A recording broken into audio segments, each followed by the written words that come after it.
30, presented by Levi's.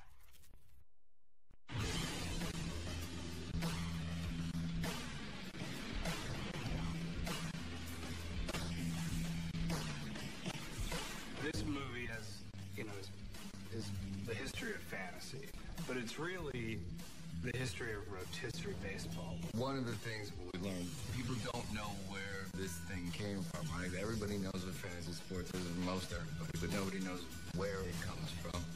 The original conceit of rotisserie baseball was you can be the GM, you can own a team. For the guys who created the game, it was all about this crazy, imaginary other world that they could share with their friends, that they could escape into. It was a baseball universe made out of numbers and players that was their own.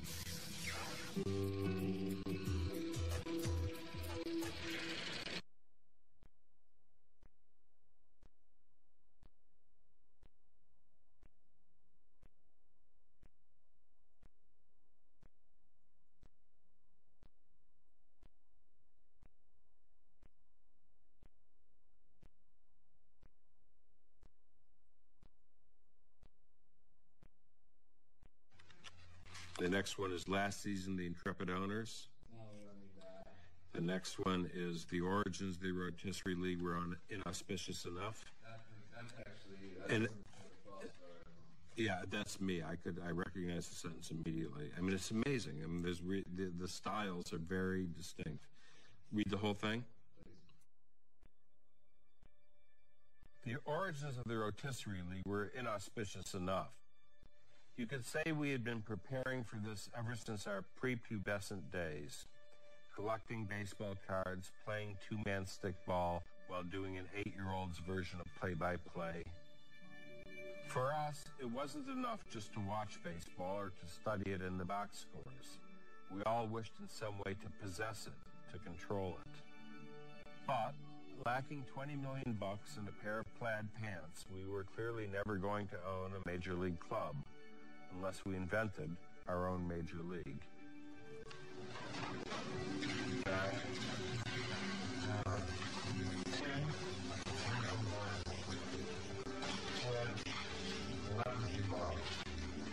The word fantasy is used today to describe this activity. There was no fantasy about any of this to us. It was our little sport, our little game. The single most impressive thing about all of this is that we've created a $2 billion industry, and none of us actually made any money off this. I am a god in the eyes of the kids who went to high school with my kids. Not because of anything that I've done, but because, did you know that Ned's dad was one of the inventors of fantasy baseball? I was interviewed by the Wall Street Journal in the mid-90s. He asked me how I felt having invented this phenomenon. I said that I now knew what J. Robert Oppenheimer felt like having invented the atomic bomb.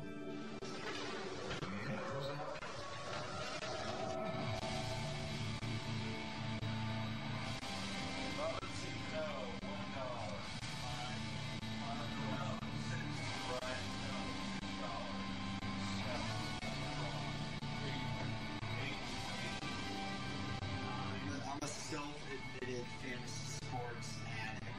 Fantasy football! This is my son Jack, and Jack will soon be a future fantasy sports person. Huh, Jack? Free up salary. Okay, so we make your NFL fantasies come true right here on NFL Live Fantasy 5. Hey, fantasy sports girls Casey and Jackie. As we get closer to the NBA All-Star break, fantasy seasons are in full swing. From a fantasy perspective, I think they're going to struggle.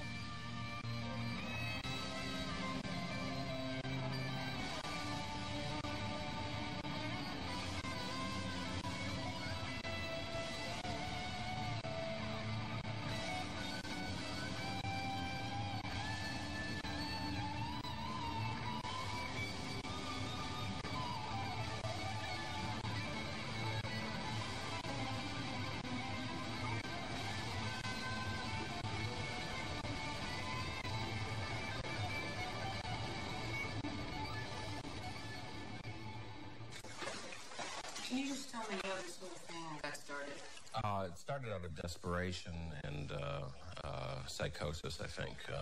Winter of 1979, 1980, and I was missing baseball. And this sort of came to me in a dream, like an opium dream.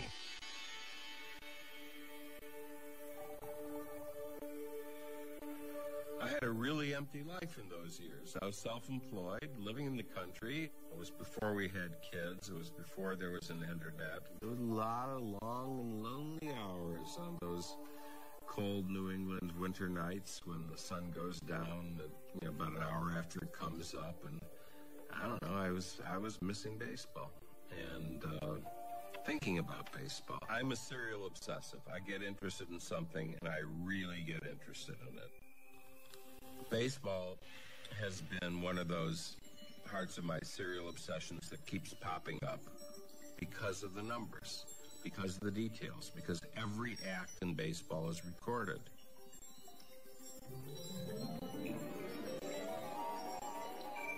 The game as we know it can be recreated from numbers.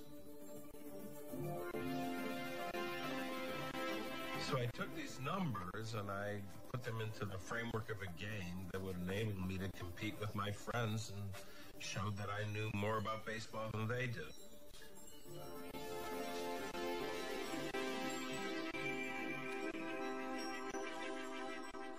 I wrote up a kind of a pitch with the basic rules. What the idea was, we'll pick players, we'll have an auction for them, you'll have to have them at certain positions, and then we'll follow the statistics, so whoever scores the highest in various categories will get points, yada, yada, yada, yada. The team that has the highest number of points wins the pennant. And handed it out to a bunch of friends with whom I had periodic lunches in New York at a lousy restaurant called La Rotisserie Française. Why do we choose to come to this restaurant? Are we trying to find the worst restaurant in New York City? I think that we all have a hidden agenda to kill ourselves. Yeah. And that's why. Oh, that was poorly timed on my part. Yes. Apologies. The majority of us seem to be Phillies fans. And we sat around this, now defunct East Side French restaurant. And what we really did was talk about baseball. Yeah, they would obsess about Greg Luzinski for the first 10 minutes of lunch. Did you see that? It was amazing. And then we would talk about baseball. Larry Boa is a golden god. Yes, absolutely. Okay, he is. you know what I'm going to do? I'm going to get a boa constrictor. I'm going to name him Larry. Oh, I'm going to name my daughter Mike Schmidt. Mike Schmidt Eisenberg. You can write that down. Dan would probably say that he came to the table at La Rotisserie with this sort of immaculate conception of a game called the Rotisserie League, just sprang from his rib and boom, thus creation occurred. You want to play a game?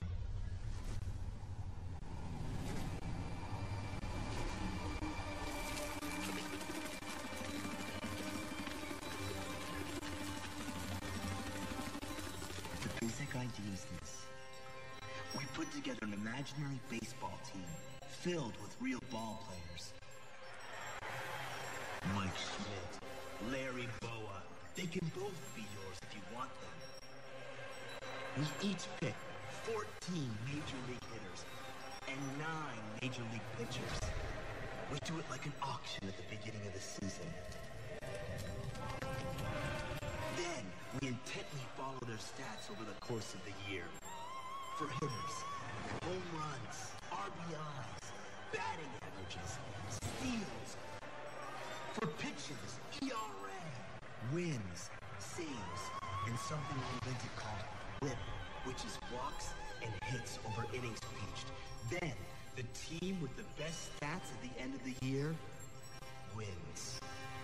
Do you see what I see, gentlemen?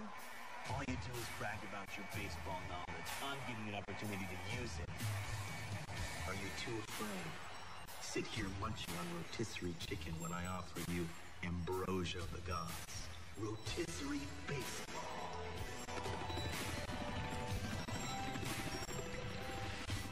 I don't don't quite remember it that way. I do remember Dan coming to the table with a pretty good notion of what this game would be.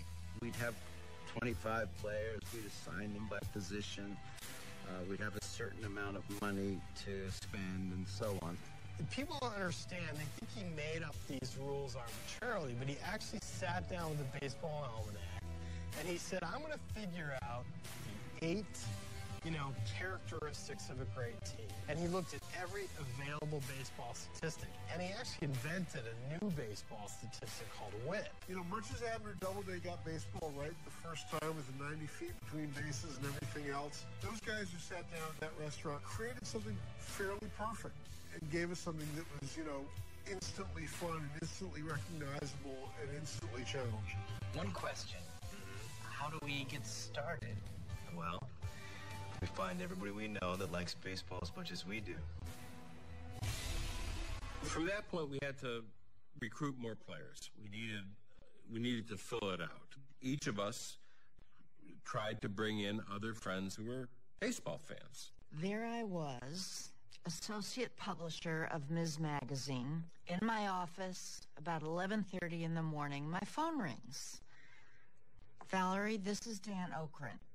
Can you meet Lee Eisenberg and me? We're having a drink, and we would like to talk to you about something called Rotisserie League Baseball. And I said, what the hell is Rotisserie League Baseball? He said, we can't discuss it over the phone in case your phone is tapped. So I said, I'll be there in 10 minutes. I meet Lee Eisenberg, and of course, Dan.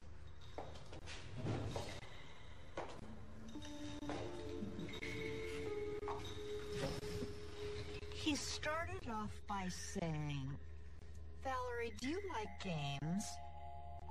I said, as a matter of fact, I hate games.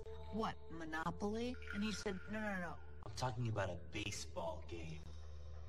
Okay. A baseball game that's better than actual baseball. These two lunatics drinking at 11:30 in the morning telling me, we auction off players and follow their stats. Okay, I don't understand. You will. Now tell us, where were you in the night that Pete Rose got his 3,000th career hit? What's an expo? Extra. Nobody knows. And I kept correcting them, saying, no, you don't understand. American League.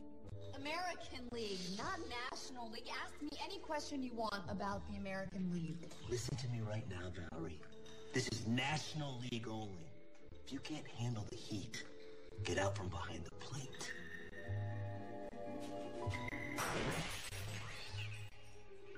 What does Schmidt translate to in English? What's Templeton's jersey size? Hey, we only use so many coffee cups, okay? And I was sweating. And I was sweating because I was really nervous, but then I was trying to figure out how not to appear nervous and intimidated by these guys. So I just said to myself, Valerie, you will do just fine. Now, why would we want you here?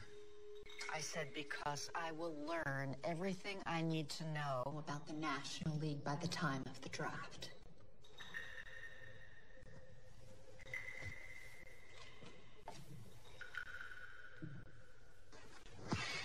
Congratulations, Valerie. You're in. But just so you know, it's only because we needed a girl. Yes, they both admitted that day they were looking for the lone female. So I figured I had some competition, which I probably did, but they hired me. I mean, they asked me and invited me into the league, so I won.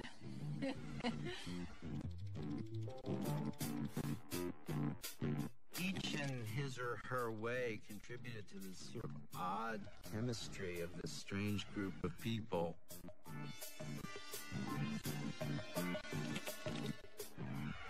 At some point, Lee came to me and said, I'm putting together this thing, and it's kind of hard to explain. It's a really fun game involving baseball and to some extent, gambling on your baseball knowledge. And do you want to play? I called Bruce. Lee and I both, we were in business together. Bruce said yes. And Dan, of course, is a great salesman. And he convinced me that I should be part of it. I worked at Columbia University in a dead-end job in the central administration. Then I discovered a problem. The buy-in for this thing that later became Rotisserie League Baseball was $250. Glenn didn't think he could afford $250, and he met this guy named Peter Gethers that he didn't know before. We put in $125 each and decided to be partners, and then we met with Okrent and Eisenberg and, the rest of the losers who were starting this thing, and then that was that.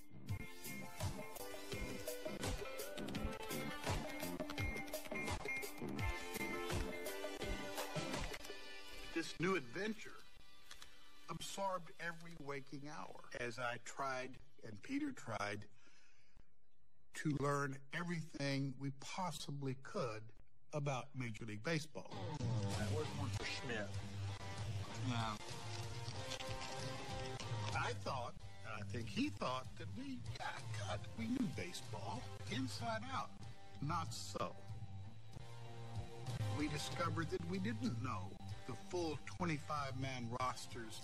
We discovered that we didn't know their top minor league players. The way in which I prepared was really studying their stats. That was the first criteria. But the second criteria was what they looked like. How many had really, really dark brown eyes and how many had blue eyes. And then what they had in the back. I studied for endless hours, made charts, used up huge stacks of graph paper, did the other nerdy, obsessive things that I am likely to do. I thought it was a diversion. I didn't know it was going to take over my life.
And they call them the Founding Fathers in kind of a joking way.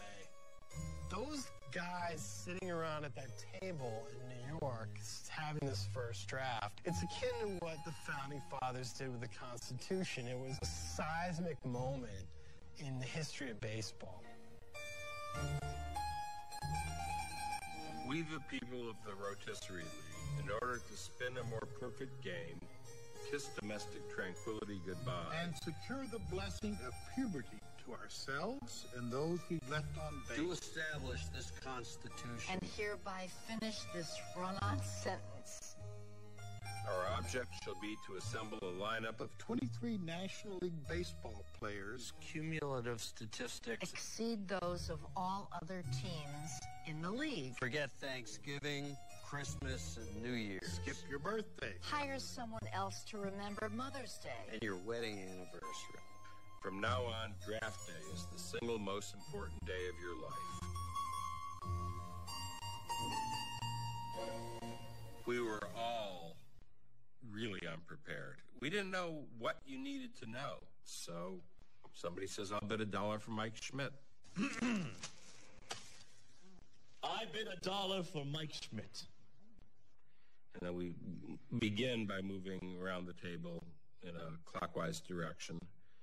I bid $2. I bid $2. I pass. I pass.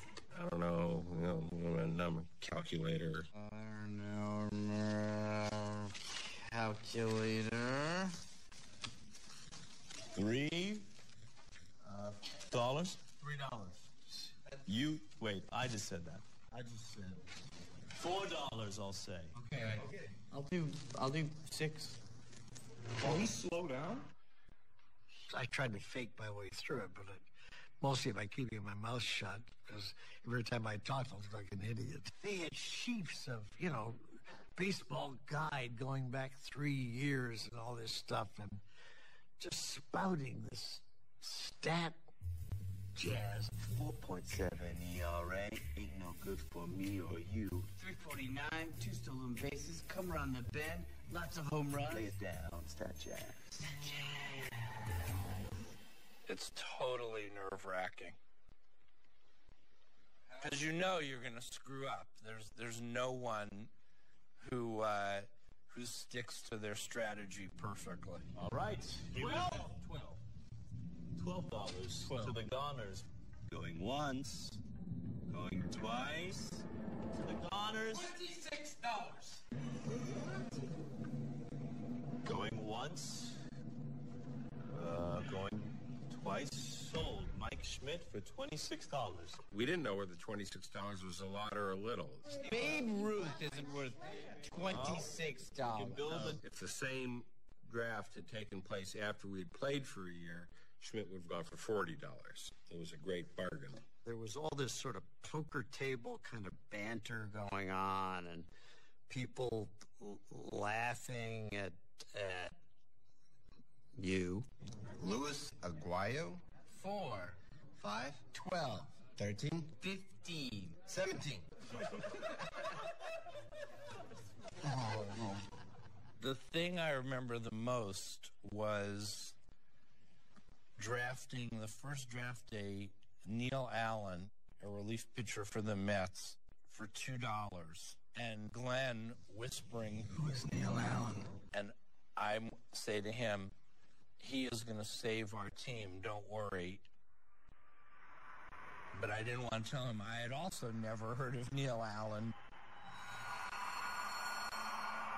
My name is Glenn Meyer. I'm Peter Gathers, and We are the co-owners of the Gathers were goners. We are not going to be goners this year. Absolutely not. Because of this guy, because of Ned Allen. Neil Allen. Neil Allen. I thought the draft was going to be so much fun, lighthearted, you know, filled with a lot of chuckles and jokes. It was none of those things. It was one of the worst days of my life. It was so tough. They were so serious. They were such killers. It was an incredibly tense time. There wasn't a draft that I ever left that we didn't have a really serious headache. It's one of those things that you have this awful anticipation going in. You're scared. And early on, I would say, you know, it's like having sex for the first time. You don't know what you're doing, but you know something's about to happen. And then it happens, and it's just like, oh, yeah, this wasn't, on some levels, wasn't exactly what I expected, but I'm coming back for more. That was the single greatest day of my adult life. Fans have always wanted a connection to baseball beyond going to the game, listening to it on the radio, or reading it in the newspaper. They wanted to watch it come alive in their own bedrooms or their own living rooms or their own basements. This has happened throughout baseball's history.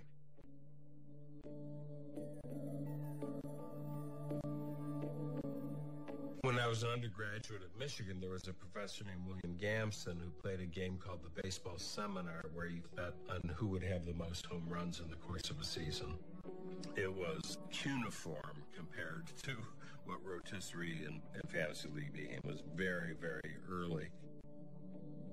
Dan Okrent came along, though, and he took it to a completely different level. The idea that they could have their own teams and make their own trades and pay their own players and prove who was the smartest fan in the room, that had never been possible before.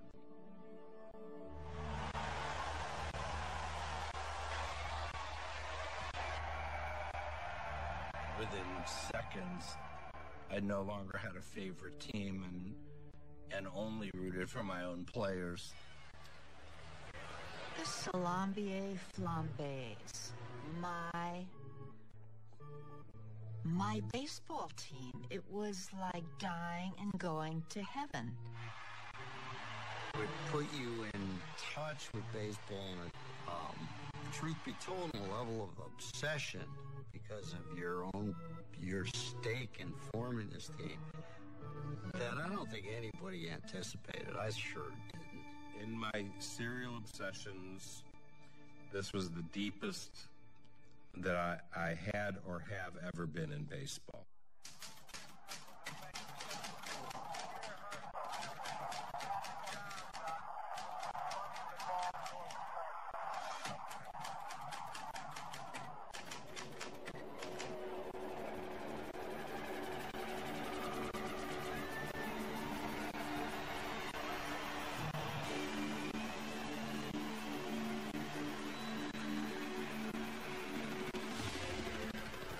Once the baseball season starts, every day I've got something waiting for me.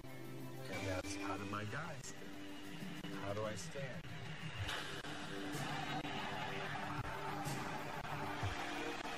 You are watching how your players are doing throughout the league. You're getting to know other teams extremely well. You're getting to know baseball better. And I think that this is the one major positive thing about rotisserie. Baseball fans became better baseball fans because of it. Reality, unreality? No. Our teams were ultra real. They were a cohesive unit loyal to the Garner management. Yes! Yes! Yes! Yes! Hey, great hit. Thanks for being on the Flater Mice. Would you like an orange slice? Hey, seriously, though, I want... Okay. Whoop.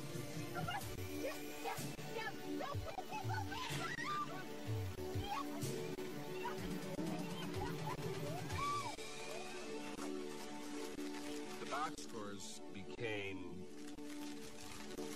like reading Torah for a rabbinical scholar. It became going line by line by line, an obsessive, over four. Remember, this is 1980, pre-computer. It's like the Stone Age. You know, we had pen and paper. We would just keep track of what our guys did and keep our own statistics. Calculator, ledger sheets, and a pencil. Each team would be ranked in 8 different statistical categories. Batting average, home runs, RBIs, stolen bases, earned run average, walks and hits per innings pitched, wins and saves. And I would do the math, add up the columns, and create the standings, and then distribute them to everybody in the league. A couple of us who worked in offices, we could actually get our stats via fax. That was like a huge technological breakthrough. It got much, much worse when I began to do daily stats, and I did that simply out of personal obsession. It was awful. It wasn't awful. I loved it. My obsession with it had more to do with the levels of the game, with the strategy of how to make a trade, spending really, really long, content but somewhat stressful hours thinking about trades. We can make something happen here. You need pitching, I need hitting. This is easy. I don't need Bob Stanley. You can have Bob Stanley. Just give it to me. Come on. I was notoriously both the most active trader and even more notoriously the most aggressive and vilified trader. Eisenberg was pure, unadulterated evil. He is human scum.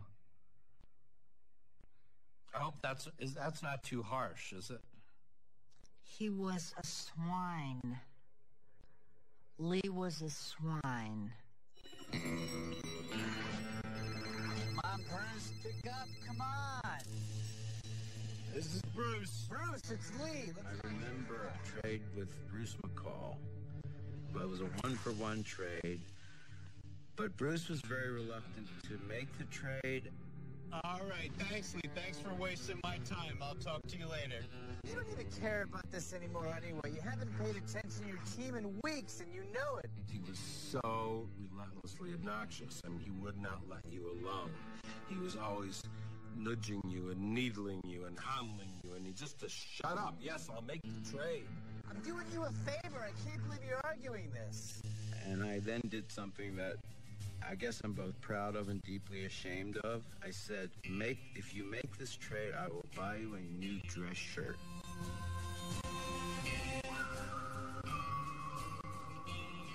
You're going to give me a shirt in exchange for Bill Buckner. Yeah. Stop being such a wimp. Just do this. It had never been stipulated that you couldn't include real cash or goods in a trade. So I felt compelled to offer it and felt compelled to take it. It's going to look great on you. All right, great. It's a good trade, right? Thanks. All right, see it. That idiot. You're like the best player in the league. This seals it for me. It's not even a real silk shirt. Woo! He's crazy. I would have given him 4 Bill Buckners for this baby. This is nice. I mean, psychologically, it's a little pathetic, right?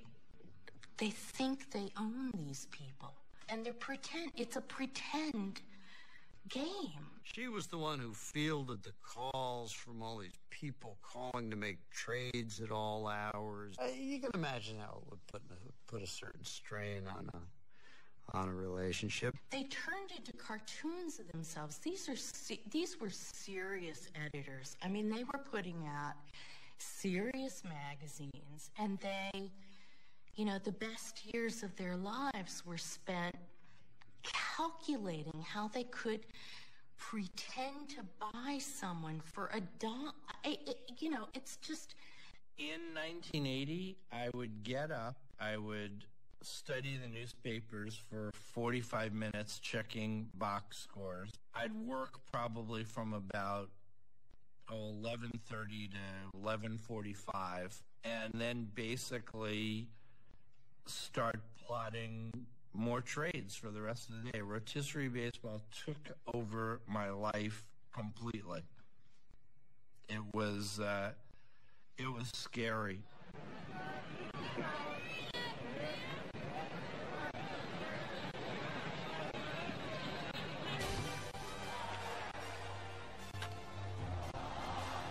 One of the things that happened, and this continued to happen, it still happens in rotisserie leagues all over the place. A player that you've never heard of, who is, the third guy in a bullpen, and, you buy him for $2 and they end up being worth $40. Not because somebody knew something about Neil Allen, but somebody got damn lucky. Ned Allen? Neil Allen. Neil Allen. That is incredible.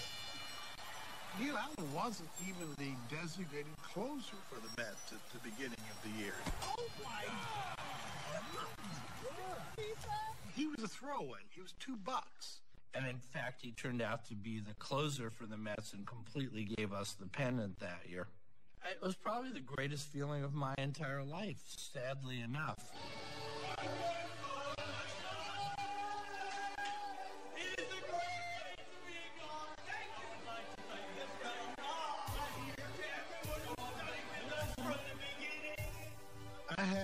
my hand the most valuable possession in baseball, the Wiggy Cup. The Wiggy Cup, beginning in 1980, was given to the winner of the Rotisserie League of that year. 1980, Getherswag Goners. Round of applause, please. They won. We had a party. They wore a black tie, and it culminated in the pouring of a bottle of Yoo-Hoo over the head of the pennant winner. That became the tradition. It was like winning the pennant. It was as close as you can get to when you go inside a clubhouse and you're seeing people pouring champagne over people's heads. They could not have been any more thrilled than we were. And there's no better feeling in this world than to have a sticky, cold substance poured on your head, running down over your cheeks. A defining moment for any young man comparable to, to a bar mitzvah, I would guess.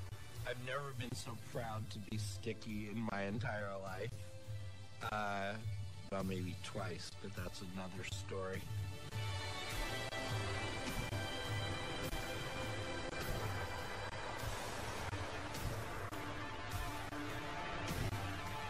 Well, I couldn't figure out why it was that they did better than I did when I was the one who, A, invented the game, and B, presumably knew more about baseball, and C, certainly spent more time on it than anybody else. Poor Dan. I mean, he invented the game, and he was a failure.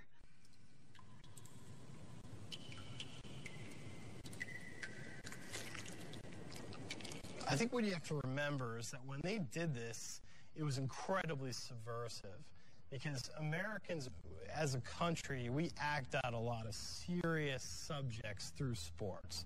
It's serious business for us, and especially baseball. There was a reverence about baseball. And these guys, what they were doing was taking the game and the people who run it and the people who know the game and live the game and turning it on its head and sort of crafting it for their own purposes. I don't want to get all philosophical about this, but I'm pretty sure that I knew that moment at the end of the season that this was going to be the rest of my life, that this was going to be what I was going to be doing in my heart and head that mattered most for, from then on. I don't care if I never get back, let me root for the home.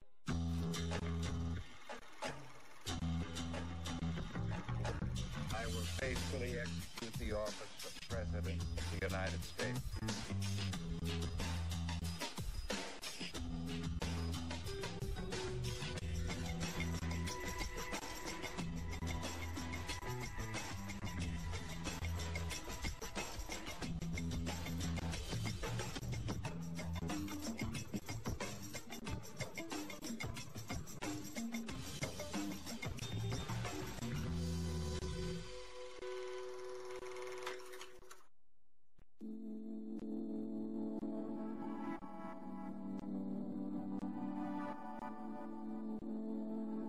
Season's over, but then the Hot Stove League commences. There's trade talk. There's examination of how things went. Rotisserie League baseball, like Major League Baseball, is a year-round phenomenon. It just changes form and format. We were having such a good time, we would talk it up. I mean, if you would go to a dinner party and I would start talking about Rotisserie League, by the end of the evening, you realize we'd spent 4 hours talking about Rotisserie League baseball. It was fascinating to people and weirdly cool. At this cocktail party, I ran into Daniel Okran, and we started chatting.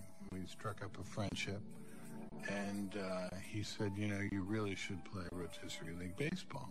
And of course, I jumped at the chance. In describing it to other people, and the people we knew describing it to other people, there was suddenly this great deal of interest about it. I was totally fascinated by it and said, listen, if there's ever a team available, I want in. I think of the 10 of us, 11 of us in the original league, 8 or 9 of us were in the media. We all knew people in the media who heard about it, and they published articles about it and talked to other people about it, so it spread very rapidly. God, it made me feel famous to see my picture in the New York Times, a newspaper of record, for God's sake. Publicity was fun, but we didn't do it for any particular purpose other than we could go, oh, how cool is this? Eric, what about the rotisserie league? How Brian Gumbel could do a 5-minute segment and not mention the goners, the flambés. It picks up much more for a variety of reasons. One is I wrote a piece for Inside Sports magazine, which was then new and hot. I was editing Inside Sports. Dan came to me and said, we started this game last year called Rotisserie Baseball. And he explained the game to me and said, would you be interested in an article? And I said, sure.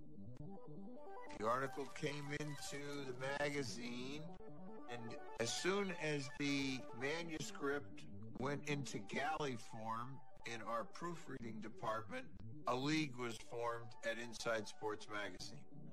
Yeah, I remember reading this in my apartment in Chicago and just thinking, wow, this is so cool.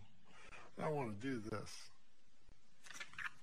Lots of people bought that issue based upon the cover line. You're now talking to one of the guys who bought that issue. I think I was 13 years old. I wanted to play rotisserie league baseball too.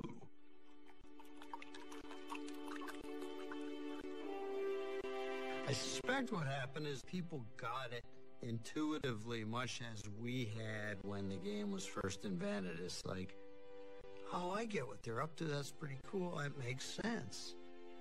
Here's a guy that's just suffering from rotisserie overdose right here. They used to be in first place. That's right. I think part of the reason that this game took off was that there wasn't a lot to do in 1980. We had like 11 channels. So it was basically like you read and you played Atari, and it wasn't even good Atari. It was like Pong. So this was like revolutionary. I mean, it was cool anyway, but when you compare it to the other things that were going on in 1980, this was really, really good. It had vaguely occurred to us that there might be a way to make some money off this thing we'd started. We were all in the book business, and I think it was Peter had worked at Bantam Books. One of his colleagues there said, hey, let's make a book out of this. The Goner Way is power hitters, ace relievers, and enough of everything else to fill out the roster. The Goner Way is Julian Child in charge of grub at the concession stands. The Goner Way is Cuervo Gold in the dugout water cooler.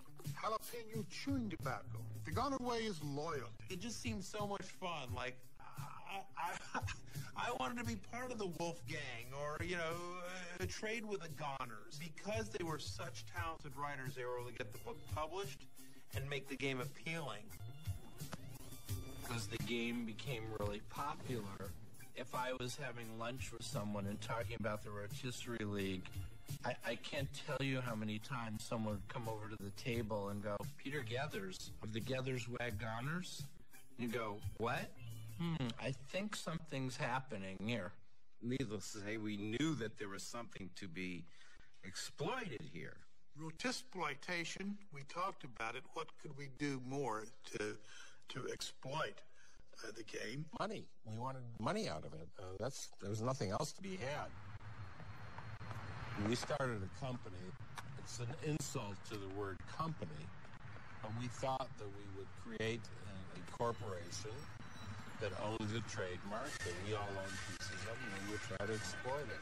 Dan, those rotisserie bonds, I'm getting them. It's all good. No, all right, Dan, what's up? Hey, guys, what do you think of the T-shirts? T-shirts. All the money was in T-shirts. We used to sell, oh gosh, hundreds. 2.29. Oh, hey, Dan. Sorry. That's really happening? Gross. Terrible idea. And the highlight of this was a marketing vision that we made starring us and the over-the-hill Reggie Jackson. Hi, I'm Reggie Jackson, and welcome to the greatest game for baseball fans since baseball. Rotisserie League Baseball. Be warned that this is more than a hobby, it's an addiction, and 500,000 people are hooked. Normally responsible adults have been known to skip work and dodge family reunions so they can keep track of their teams. I guess if you're a kid like me that wasn't a good athlete, you imagine yourself more as an owner or a manager than you do a player. How are you doing? This is the commissioner.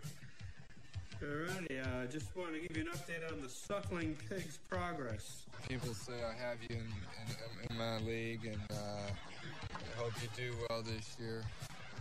What can I say? I can do what I can do. Mario Cuomo's office had a league in Albany. I remember being surprised that Brian Gumbel was as into it as he was. People would yell from the stands when I'm on deck circle that they have picked me in their rotisserie league and for me to have a good year. I formed a league in Washington while I was in the White House, which it turned out was a violation of the law against gambling on federal property. And we were playing for $23, I think. I have so many friends that belong to it. It's unbelievable. They'll ask me, I've steered them so wrong so many times on which players to get. They won't even ask me no more. I guess around 84 or 85, we started having rotisserie conventions. 70, 80, 90 dorks from around America came to join the 10 founding dorks.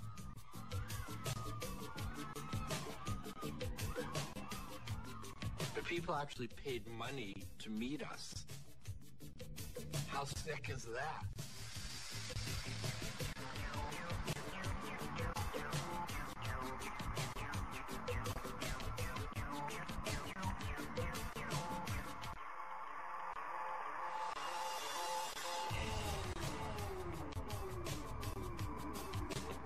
The people who showed up, there were two types. There were people who were kind of nerdy, loners, didn't seem like they had a lot of social life.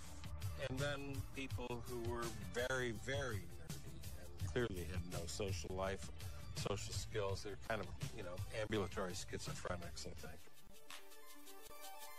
And all of a sudden you'd see three guys from Kansas City walking down the hallway and they go, I think that's Glenn Wagner. Yes, it's Glenn. Oh my God. And I'd be sitting there going, they're excited to see Glenn Wagner. This is really as scary as anything I've ever seen in my life. When the Phillies are actually there were all these people wanting to engage us in conversations about the unbelievable $3 outfielder they got in the previous year's draft. Keep building on my team, and there'll be no way to stop me. I think I'm stacking. Okrent's Law. There's nothing more interesting than your own rotisserie team and nothing less interesting than someone else's. And the plague that I have been beset with for having been associated with the invention of this game is that I meet people and they want to tell me about the trade they just made or the trade they didn't make or how they overpaid this player or I don't care and you don't care about my team. It's really dull. How'd you guys get in here? Be honest. So we did that for a few years, but it flopped. Here we were inviting these people to our convention. Come to our great convention, have a wonderful time. And then we'd be at a ballpark and you'd see one of them coming and say, ah! It's important to understand that I think that this was their sideline hobby. They got a kick out of the fact that the little money trickled in every year from their silly little game that they played. And I just, you can't blame them. They didn't have the vision to see that it would explode. The rotisserie book section of the bookstores started expanding from just the rotisserie book to the Ron Chandler book, the John Benson book, the baseball prospectus stuff. Bill James is always tucked in there somewhere. There were probably a good 2 or 3 dozen people who were just trying their hand to see what they could make out of this industry and perhaps make a living, perhaps make some money on the side. This is mine. The long-term outlook is that Milligan is much better than Mantow. Have you ever played rotisserie baseball before? That should have been all of our business. If we had figured out a way to capture the market. But the crucial mistake we made was basically one of hubris, which is we started from virtually year one trying to protect our trademark, rotisserie. We would dispatch this cease and desist letter. Cease and desist. You are in violation of our trademark. And, of course, what happened was they would say, screw you, we'll call it fantasy baseball. And once that genie was out of the bottle...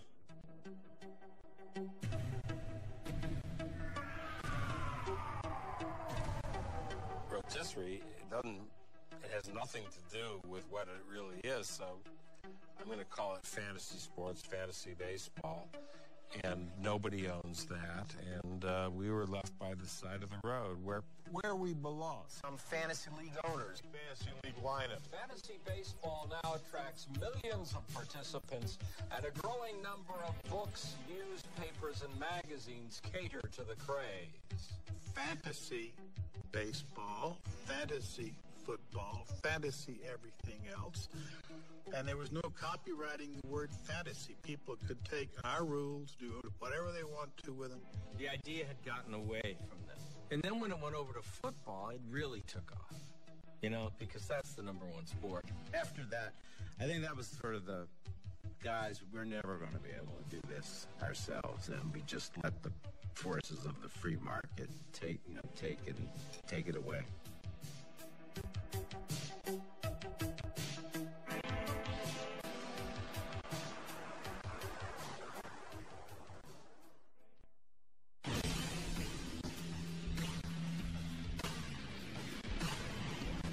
Games like fantasy, we were brought up with that, our generation, and I think the next generation. What fuels it, though, now, and back then as well, was the fierce competition. You can't even ask us what makes sense because I think we're already indoctrinated. We're already the new generation of people.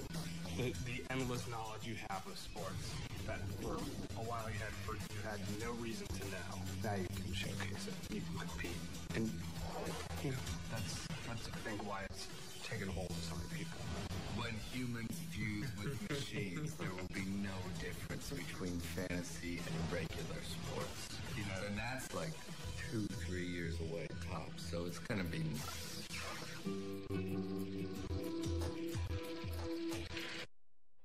At some point, the novelty wore off, and it became more of a burden than a joy. For a grown man to do something that fanatically for 20 years, at a certain point you have to say, you're being fairly sick about this and just get on with it. You have a life, kids, you have a career. I left in 95 and basically fell apart a few years after that. We are gathered here today because rotisserie baseball is totally dead. We schmucks invented this game. You didn't make a buck. You don't even play it anymore. I had enough of drafts, of spring training, of keeping score and keeping records. It was like, enough already. I'm done. 1981, Wolfgang. 1982, Eisenberg Furrier. 85, The Carrie Nations. 86, Steinbrenners. 87, Ledermeister. 88, Stein. 89, Carrie Nations. And 1991, Glenwag Goners. And that was the last time we bothered to inscribe this wonderful trophy.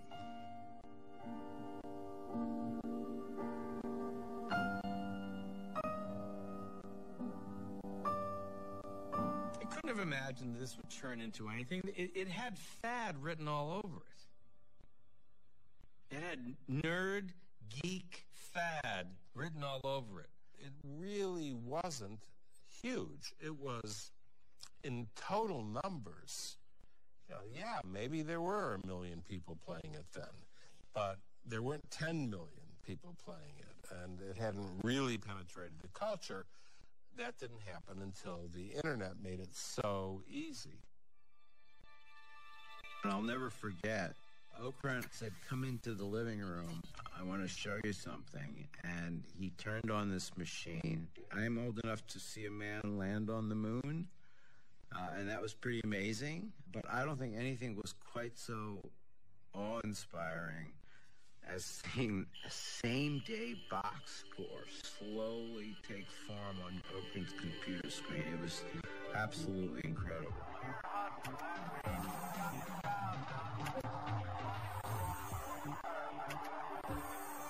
The internet made it perfect. And the internet allowed you to get stats every day. To literally sit there and watch your guy's bat and see that he hit a home run and you moved your point ahead in the standings. Thank God for the internet. I mean, definitely the internet has been the best for porn and gambling, but I think fantasy is a close third. And if you think back about 13 years ago, we were running on a single box sitting under some guy's desk. I remember the first guy who sort of logged in. He was a guy from Ohio, and we all kind of laughed. It was almost having a one-to-one relationship with our fans. In those early years, we had 400 leagues one year, and the next year we had 800. Next year we had 1,300. Next year we had 2,000. In 1999, we had roughly 500,000 users playing our fantasy football product. This year we'll have well over 4 million users playing the game.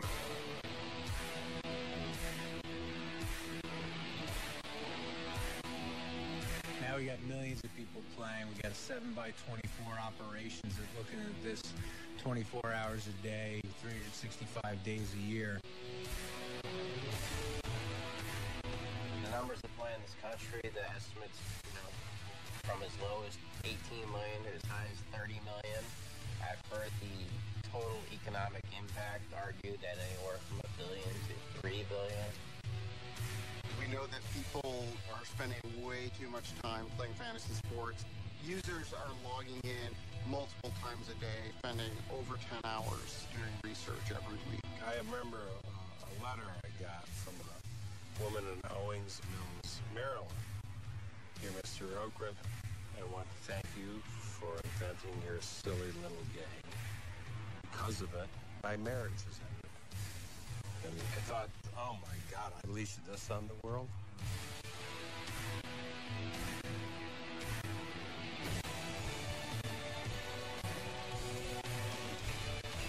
You know, it's a passion. You want to be the best at it, so you're always just reading, putting things in the back of your head. You want to see perfection? This is perfection right here. Let me show you this. Clinton Portis, top 5 running back, picked at number 9. The yellow would be guys that I would accept on my team. The bluish guys are guys that I'm especially high on. Probably in a little while, I'll pull out a red pen and I'll probably mark up guys that are going to get picked, but I absolutely don't want on my team. We're aggressive. You want to put it that way? Yeah. We don't let anything get by. We're all, like you said before, we're all about value. We're in about 6th place. That's in the 15 people league, and then we're not doing very well in the big one. Antonio Fasana. It never stops. Fantasy's like, because I do the basketball, football, baseball, it just goes round and round and round. It never stops. I had 18 fantasy baseball teams. Right now, I think 43 football teams. Oh, man, I got a pick, and I have no clue who in the heck's left. Somebody take Felix Jones already? You ever heard of Dan Okren in the Rotisserie League? No. Do you know where the word rotisserie comes from, or do you have any idea? I have no idea. And do I care? It comes from the making the chicken. You cook a chicken on the grill, on the rotisserie. How's that? Oh, Derek Mason. That's not a bad pickup at this level. I think it's a shame that people aren't familiar with what roto means. There's a generation of people playing it now that have no idea about Glenn Wagner and Dan Okrent and Steve Wolf and the Founding Fathers.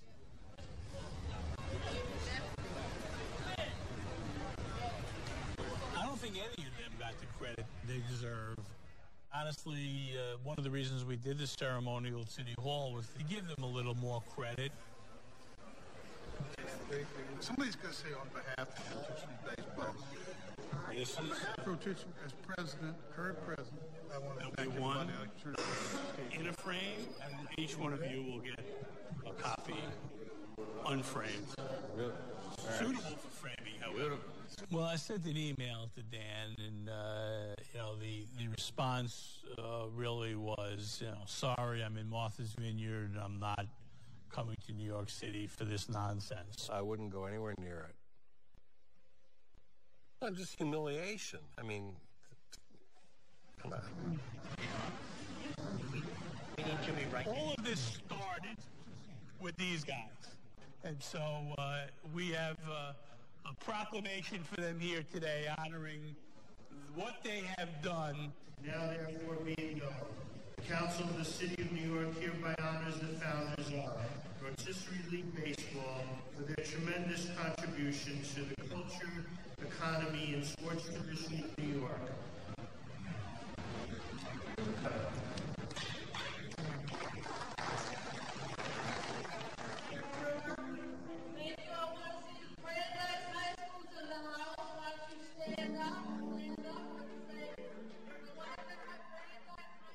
Anytime you start getting proclamations from government bodies, though, you know you're dead in the water. I mean, you know your time is past.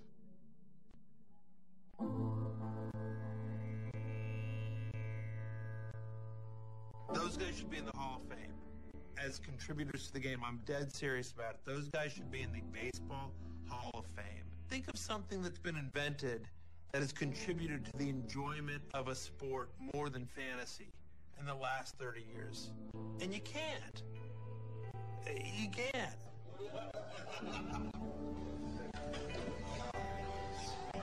In a way, I realize this may sound insincere, but in a way, it's a good thing we didn't make any money because we didn't set out to make money. We wanted to have fun.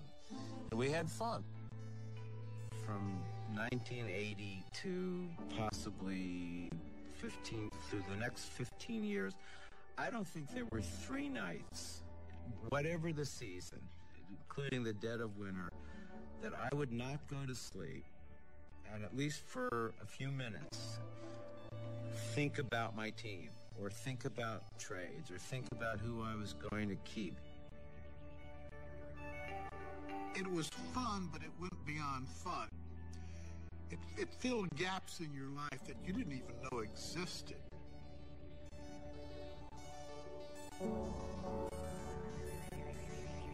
Do I think about it? Do I think about how famous and rich we could have been? No, I would say not more than every 12 or 13 minutes of the day. And sometimes I wake up in the middle of the night sobbing. But other than that, no, it doesn't really occur to me.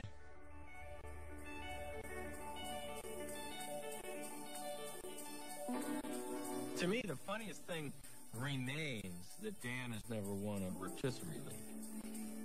That's funny. It's like hearing that Hugh Hefner's never gotten laid. In the first incarnation of the Rotisserie League, 1980 till I left in 1995, I think I finished second 3 times and third 3 times. I just never could win.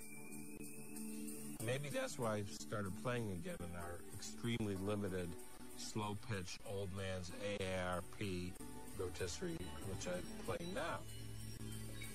And I guess it's part of my life. I don't know how to not play it.